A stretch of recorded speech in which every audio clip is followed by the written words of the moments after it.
Please like and subscribe, it really helps the channel. I'm a mother of a 9-year-old child. Since I was young, I've always tried to help others, be honest, and never act shamelessly. I also tried to live by the principle, don't do things that hurt or upset others. But as time went by, I looked around and saw that people who acted more selfishly, or even did bad things shamelessly, seemed to live better lives. So now I wonder, do you need to be shameless to succeed in life? Should I teach my child to lie a little and be more shameless to get ahead? You say shameless people live better lives, but what does living well mean to you? I mean, having a lot of money and rising to a position of power where you don't have to care about what others think. If two people are in the same situation, yes, being shameless can help you make more money. If one person is mild and the other is fiercely determined, the fierce one will probably make more money. To reach a high position, people often exaggerate themselves and behave shamelessly. Even if you have the same ability, if you don't hit someone from behind, it's hard to get ahead. Of course, if someone is too immoral, they'll be criticized. But a person who bends the rules a little here, and there might indeed rise higher. So if you believe that is what it means to live well, then you can go ahead and live that way. But I don't believe that's living well, so I don't live like that.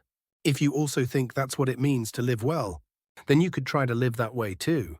But the truth is, you and I are not the kind of people who can live like that.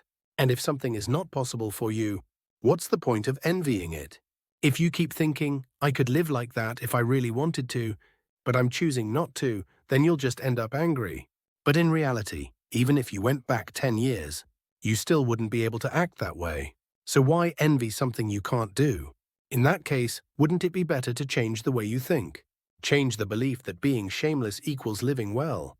For example, many immigrants in the US fell into panic because of President Trump. They say they've never seen anything like this in American history.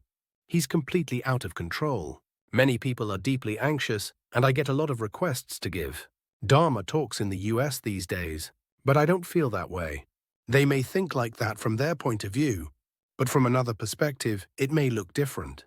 It depends on what values you hold. If you can't control Trump anyway, then changing the way you think about him is how I can manage my own anxiety. So here's the key point. If I can't live shamelessly anyway, then I should change the belief that being shameless is the way to live well, and also question whether money and status really define a good life.